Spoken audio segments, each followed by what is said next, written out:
Dear students, Gauss प्रमेय को लिखकर उसे सिद्ध कीजिए। गाउस प्रमेय विद्युत एवं विद्युत चुंबकीय क्षेत्र में इसकी उपयोगिता को देखकर मील का पत्थर माना जाता है या मील का पत्थर साबित हुआ। यह मैक्सवेल के विद्युत चुंबकीय तरंगों के गणितीय निगमन के प्रथम सूत्र से लिया गया है, या ये मैक्सवेल के विद्युत चुंबकीय समीकरणों का पहला समीकरण है। इसकी सहायता से सममित रूप से आवेशित अनंत लंबाई के चालक या सममित रूप से आवेशित किसी चादर के कारण किसी भी दूरी पर स्थित बिंदु पर विद्युत क्षेत्र की तीव्रता को कैलकुलेट किया जा सकता है। ठीक है, ये एक ऐसा थ्योरम है जिसकी सहायता से विद्युत उन बिंदुओं पर भी विद्युत क्षेत्र की गणना की जा सकी जहां पर कूलाम के नियम की सहायता से या अध्यारोपण के सिद्धांत से गणना करना मुश्किल था या दुष्कर कार्य था। तो गाउस के प्रमेय के आ जाने के बाद जिन बिंदुओं पर विद्युत क्षेत्र की तीव्रता आसानी से नहीं हो सकती थी या दुष्कर कार्य थी, उन्हें आसानी से कुल विद्युत फ्लक्स के कार्य को निकालकर हल किया जा सकता है। क्योंकि गाउस का जो प्रमेय है वो उसका कथन है कि किसी बंद पृष्ठ से संबद्ध कुल विद्युत फ्लक्स निर्वात में किसी बंद पृष्ठ से संबद्ध कुल विद्युत फ्लक्स उसमें उपस्थित आवेश का 1/एप्सिलॉन गुना होता है। गाउस का प्रमेय क्या है? किसी बंद निर्वात में किसी बंद पृष्ठ से संबद्ध विद्युत फ्लक्स उसमें उपस्थित उसके अंदर उपस्थित कुल आवेश का 1/एप्सिलॉन गुना होता है। अर्थात गाउस के प्रमेय के लिए अनुपालन के लिए, गाउस के प्रमेय को पालन कराने के लिए हमें एक बंद पृष्ठ चाहिए और आवेश उसके अंदर हो। आवेश के उसके बाहर होने से कोई प्रभाव नहीं पड़ता, क्योंकि बाहर पर जो आवेश है उससे निकलने वाली विद्युत बल रेखाएं जितनी उस बंद पृष्ठ से में प्रवेश करेंगी उतनी ही बल रेखाएं उससे बाहर निकलेंगी। ऐसी स्थिति में उससे बाहर के आवेश के कारण जो संबद्ध विद्युत फ्लक्स है वो शून्य हो जाएगा। इसलिए यदि किसी बंद निर्वात में किसी बंद पृष्ठ के अंदर उपस्थित आवेश के कारण उस बंद पृष्ठ से संबद्ध या निकलने वाला या गुजरने वाला कुल विद्युत फ्लक्स उसमें उपस्थित आवेश का 1/एप्सिलॉन गुना होता है। ये गाउस का कथन था।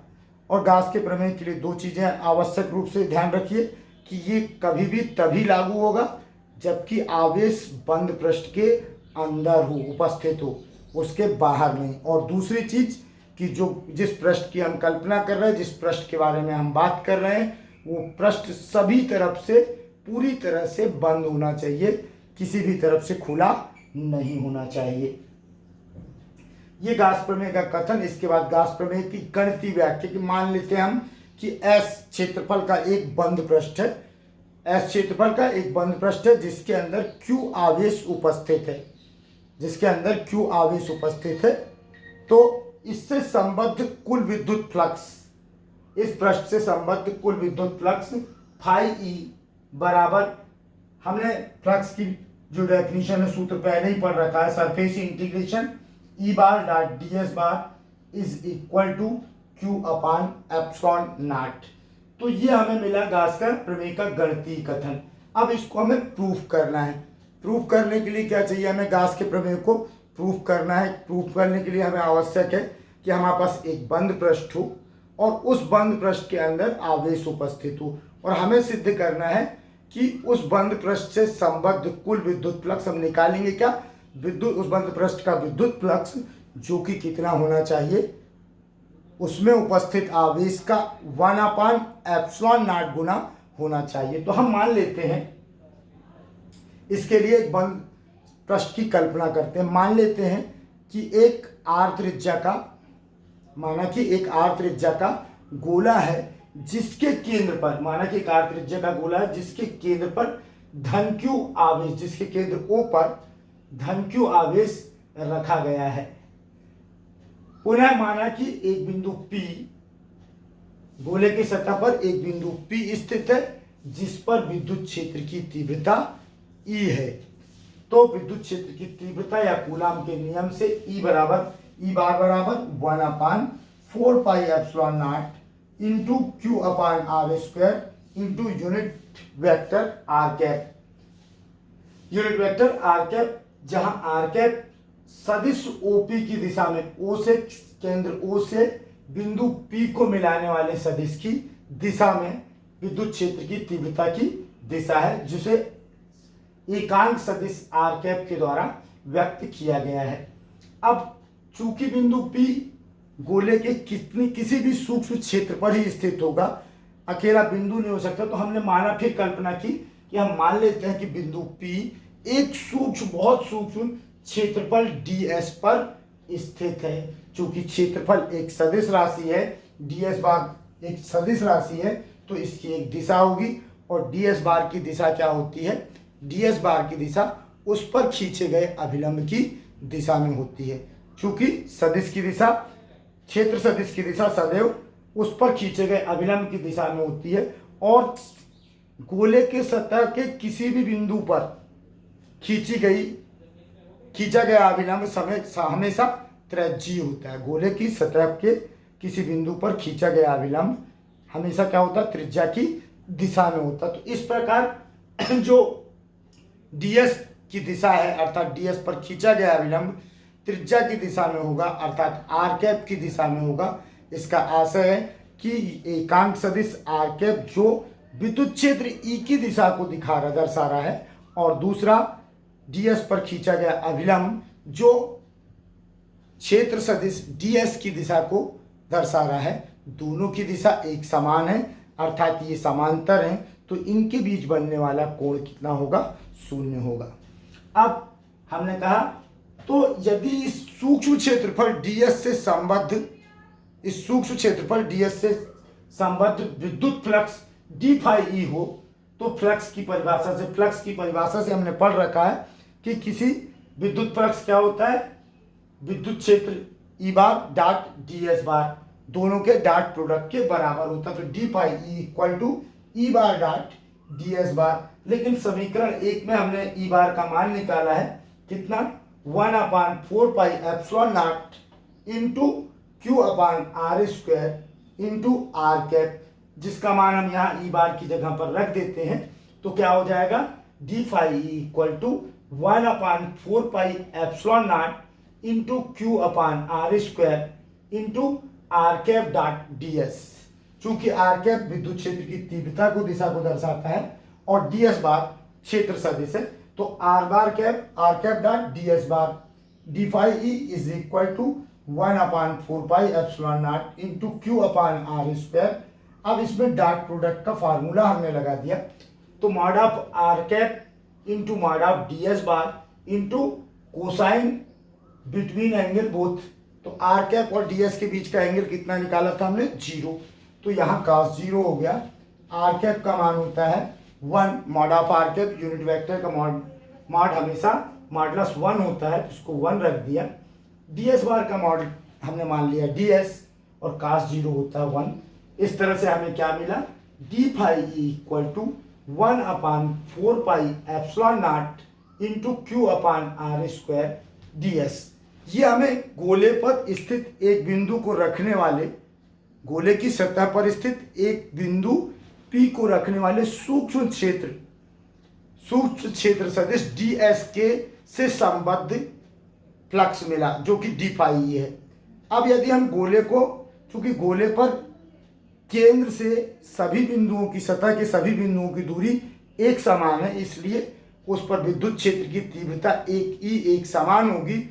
और यदि हम ऐसे ही सूक्ष्म क्षेत्र का क्षेत्रफल लेते हैं, क्षेत्र सदिश लेते हैं, तो ऐसी स्थिति में उसके द्वारा जो उसकी दिशा होगी और जो विद्युत क्षेत्र की दिशा होगी, दोनों ही एक ही दिशा में होंगे, जिसके कारण थीटा भी सममित होगा। माने E भी सममित है और थीटा भी सममित है। इस कारण से हम संपूर्ण गोले को एक समान ds भाग से या ds क्षेत्र सदिश से मिलकर बना हुआ मान सकते हैं।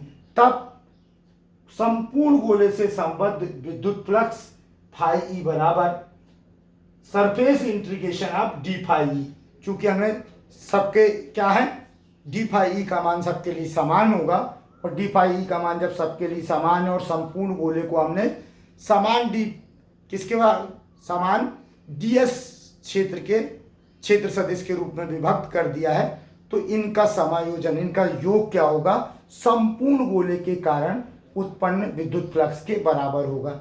इसलिए हमने क्या किया, सबको समायोजित कर दिया, और समायोजन के लिए, जोड़ने के लिए हम किसका उपयोग करते हैं, सरफेस इंटीग्रेशन का। तो phi equal to surface integration D phi E, समीकरण 2 से हम डी फाई ई का मान रख देते हैं। डी फाई ई का मान कितना है, 1/4πε0 into Q upon R square into D S.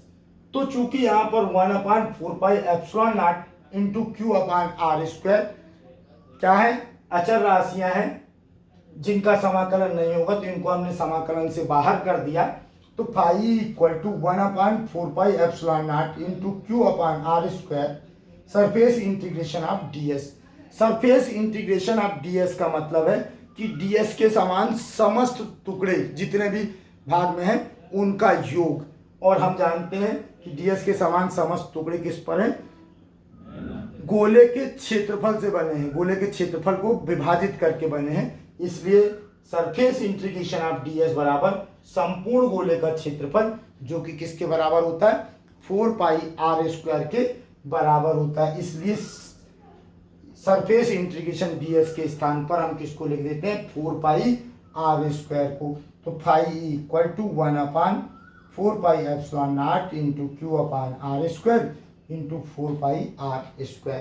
Are square से आर स्क्वायर कैंसिल हो गया, और 4π से 4π बच गया क्या, Q upon ε0। Phi is equal to Q upon ε0। यही गास का प्रमेय है। गास महोदय यही कहते हैं कि निर्वात में किसी बंद पृष्ठ से संबद्ध कुल विद्युत फ्लक्स उसमें उपस्थित आवेश का 1/ε0 गुना होता है।